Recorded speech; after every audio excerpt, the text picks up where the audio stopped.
এতিয়া আমি আৰম্ভ কৰিবলৈ লৈছো ক্লাস 10 ৰ 8.4 অনুশীলনীটোৰ কোৱেশ্চন নং 2 টো হয় ত্ৰিকোণমিতি পৰিচয় 8.4 অনুশীলনীটোৰ কোৱেশ্চন নং 2 টো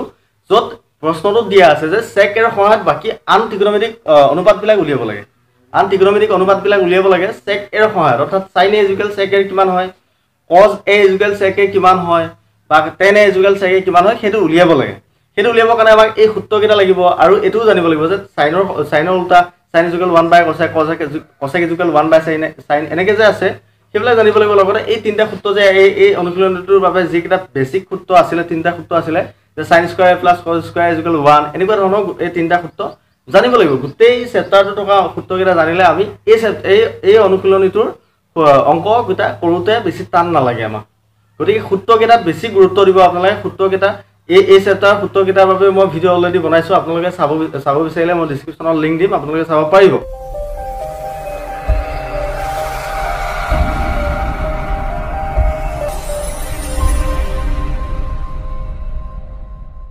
সাইনৰ ক্ষেত্ৰত যদি সেকে উলিয়াব লগিয়া হয় আমি কি চাব লাগিব চাওক প্ৰথম সূত্ৰটো আছে যে sin square plus cos square 1 sin square a plus cos square a 1 ইয়াত সেকটো কবাত সোমাই আছে নেকি চাওকচোন সূত্ৰটোত আছে ক'ত আছে গম পাইছেনে sin square a plus cos square a আছে cos square a to যে cos or উল্টা কিমান হেতু সা cos or উল্টাটো হল sec গতিকে সেই cos টোকে আমি sec কৰি দিব পাও 1 by sec কৰি দিব পাৰিম cos যেহেতু 1 by sec বা sec 1 by cos এটো আপোনালোকে আগৰ অনুশীলনীত পাই আহিছে গতিকে কি হ'ব যে এই সূত্ৰটো আমি পেলাব পাৰিম এই সূত্ৰটো আকৌ আমি ভাগ কৰিলে কি হয় যে sin square plus cos square 1 sin square কি হ'ব 1 minus cos square sin square 1 minus cos square আছে এইখিনিতে আমি প্ৰকাশ কৰিব পাৰিম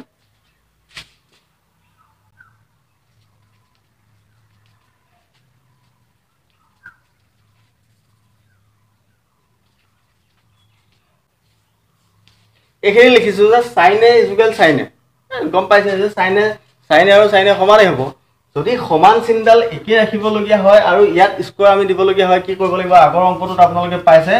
সেই ৰুট ওভাৰ দিলে তেতিয়া আকৌ সেই sin a sin a যে লিখিছিলো হেতুৱে অৰ্থ বুজাই আছে কেৱল চিনকেইডাল আমি দেখি আছো এই স্কয়াৰটো দেখিছো আৰু চিনডাল লিখিছো কিন্তু অৰ্থটো ইয়াৰ মানটো কিন্তু sin a হয় কাৰণ স্কয়াৰটোৱে ৰুট ওভাৰ দিলে কটা যায় গতিকে এটো কইলো কিয় কইলো এখানে কইলো কাৰণ সূত্ৰটোত আছে sin square a 1 minus cos square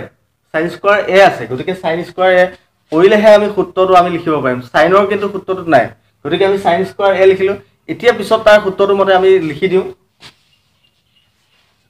root ওভাৰডাল থাকিব sin square 1 minus cos square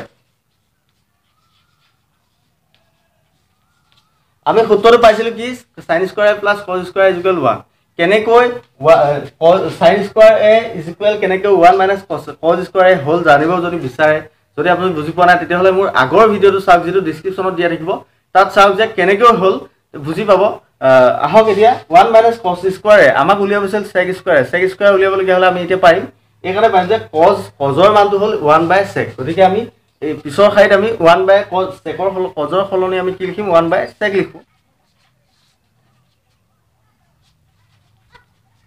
আমাৰ দিয়া আছিল cos square মান 1 by sec square 1 গতিকে 1 by sec to whole square হয় whole square হলে 1 square to 1 এ হল আৰু sec square to sec square হল এইখিনি আমি এতিয়া আমি এই বিয়োগটো কৰি দিলে উত্তৰটো ওলাব এতিয়া বিয়োগটো কৰাৰ ক্ষেত্ৰত আমি আগতে পাইছিলো কি পাইছিলো যে ভগ্নাংশৰ এনেকুৱা আছিল ধৰি লওক 4 ভাগৰ 2 আছে এটো কৰিব লগিয়া হলে কি হয় 4 গুণ 8 8 2 এ 10 ওপৰত 10 হ'ব তলত 4 হ'ব এটো আছিল ভগ্নাংশ যোগৰ ক্ষেত্ৰত এটো ঠিক তেনেকুৱাই হল এটো 1 আছে 1 থাকিলে কি হ'ব 4 গুণ 4 4 2 6 6/4 হল হৈছে এটো মাইনাস থাকিলে কি হ'ব 4 গুণ 4 4 পৰা মাইনাস 2 কিমান হ'ব 4 পৰা 2 হলে 2 থাকিব হে তেনেকুৱাকে কৰা হয় এনেকুৱাকে থাকিলে এতিয়া আমি এটো ক্ষেত্ৰত হেতুৱে হ'ব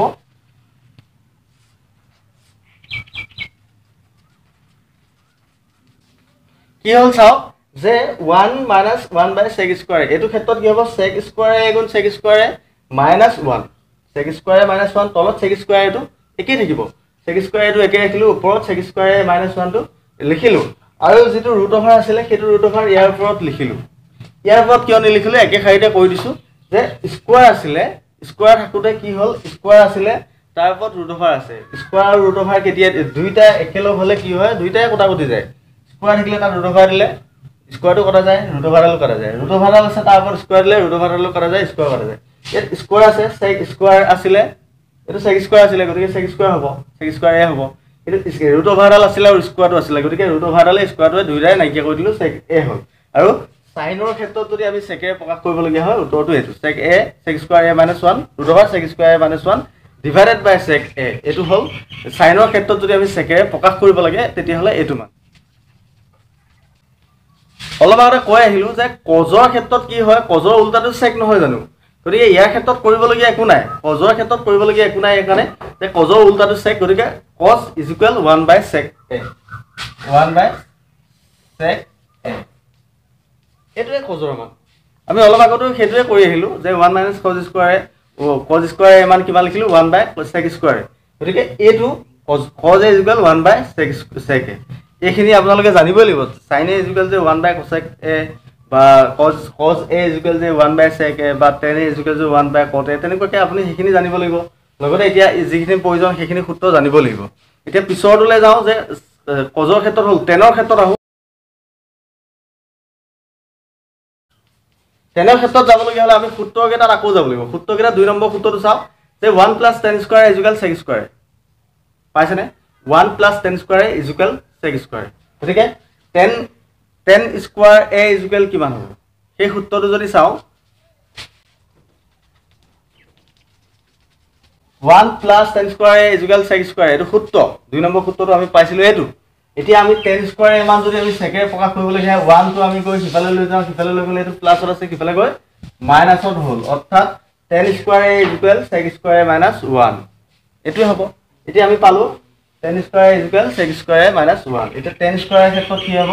tan স্কয়াৰ এটো নাই তেনে আছে গতিকে আমি এটো স্কয়াৰ কৰি লও এবাৰ আমি যদি স্কয়াৰ কৰো স্কয়াৰ যদি কৰো আমি ৰুট অভাৰ দিব লাগিব ৰুট অভাৰ দিয়াৰ পিছত আমি এটো এনেকে লিখিব পাৰো যে sec square a - 1 tan square a root over sec square a - 1 এটো tan ৰ মান ওলাল এতিয়া আমাক কি উলিয়াব থাকিল cosec আৰু cot secটো নিজে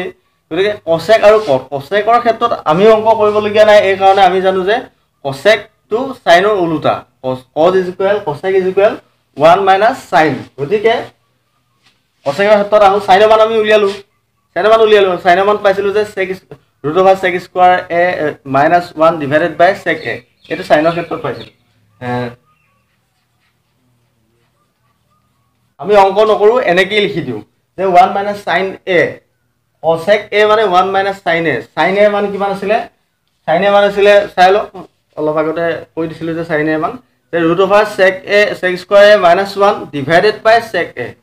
অৰ্থাৎ ওপৰত root over sec square a - 1 আছিল ৰুট অভাৰ sec স্কয়াৰ - 1 আৰু তলত আছিল হৰটো আছিল sec স্কয়াৰ sec a আমি এটো 1 বাই sin a কৰিব লগিয়া হলে তাক উল্টাই দিব লাগিব 1 বাই কৰা মানে কি যিকোনো এটা সংখ্যা 1 7 আছে তাক যদি উল্টা কৰি দিও 1 বাই 7 হৈ যায় অৰ্থাৎ তলত এক এটা আছিল তাক উল্টা কৰিলো 1 বাই 7 হৈ গল তেনেকৈ এই ভগ্নাংশটো চেঞ্জ কৰি দিলে হল ওপৰত sec আহিব এটো হৰ আছিল sin ৰ ক্ষেত্ৰত এটো হৰ পাইছিলো আৰু এটো লব পাইছিলো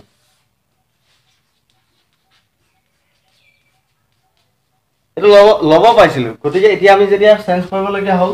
cosec এৰ ক্ষেত্ৰত যেতিয়া 1 বাই sin উল্টা হৈ যায় গতিকে আমি উল্টা কৰি দিলো sec a divided by root over sec square a - 1 এটো cosec এৰ ক্ষেত্ৰত পালো cot এৰ ক্ষেত্ৰতো ঠিক তেনেকৈ পাম tan ৰ মান পাইছিলো root over sec square a - 1 root over sec square a - 1 পাইছিলো cot tan ৰ ক্ষেত্ৰত হেতু আমি উল্টা কৰি দিলে কি হ'ব 1 by root over sec square a - 1 1 by কৰি দিলে উত্তৰটো হৈ যাব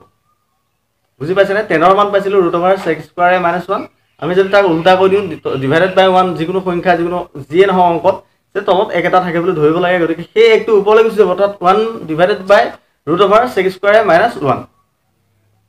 বুজি পাইছে চাগে হেতু হল কটৰ মান এতিয়া আমি এই অংকটোৰ ক্ষেত্ৰত আশা কৰিছো আপোনালোকে বুজি পাইছে এই অংকটো কাৰণ আমি সূত্ৰকেইটা যদি জানো তেতিয়া হলে অংককেইটা বুজি পাম মোৰ বিশ্বাস যে আপোনালোকে সূত্ৰকেইটা ভালদৰে জানে গতিকে অংকটো বুজি পাইছে আৰু যদি সূত্ৰকেইটা ভালকৈ নাজানে মই আকৌ কৈছো যে ভিডিও মই অলৰেডি বনাই থৈছো আপোনালোকে সেই ভিডিওটো ডেসক্ৰিপচনত গৈ চাই ল'ব পাৰিব এইকাৰণে গুৰুত্ব দিছো যে সূত্ৰৰ অবিহনে অংক এটা কৰাটো বিৰাট টান হয় আৰু বুজি পোৱাটো বহুত কঠিন হয় আপুনি কোনো কাৰণত বুজি নাপায় যদি আপুনি সূত্ৰটো নাজানে মই যে ইয়াত লিখিলো যে cosec = 1/sin a আপুনি যদি নাজানে যে cosec = 1/sin a কিয় লিখিলে তেতিয়াহ'লে আপুনি পিছৰখিনি এনেও নাজানে গতিকে আপোনালোকে এই সূত্ৰকেইটাত গুৰুত্ব দিয়াৰ পিছত এই চেপ্টাৰটোলৈ আহিব এই কাৰণে কৈছোঁ যে এইটো ত্ৰিকোণমিতি পৰিচয় এইটো শেষৰ চেপ্টাৰ আৰু এই শেষৰ চেপ্টাৰটোত গোটেইবিলাক যিমান অধ্যায়টো প্ৰথমৰ পৰা যিমান সূত্ৰ আছিল গোটেইবিলাক সূত্ৰ ইয়াত প্ৰয়োগ হ'ব তো ভিডিঅ'টো শেষলৈ চাই থকাৰ বাবে ধন্যবাদ আপোনালোকে যদি ভিডিঅ'টো ভাল পাইছে তেনেহ'লে মোৰ এই ভিডিঅ'টো লাইক কৰক কমেণ্ট কৰক শ্বেয়াৰ কৰক আৰু মোৰ চেনেলটো ছাবস্ক্ৰাইব কৰিবলৈ নাপাহৰিব ধন্যবাদ